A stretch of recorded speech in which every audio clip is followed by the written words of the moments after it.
Nagrywamy drugi odcinek. No właśnie. Teraz ja będę pierwszy robił jakiś upadek, a Kuba drugi i tak po kolei. Kuba, masz, nagrywaj.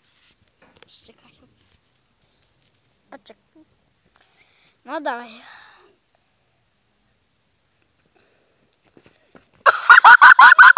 Nie się stało!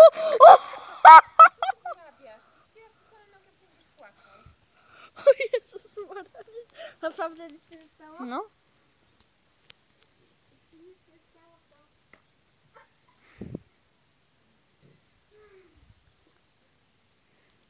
Kuba, dawaj cięcie na chwilę.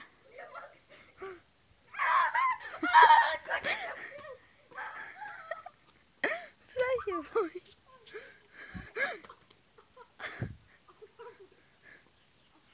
Dobra, dawaj cięcie na chwilę, okej?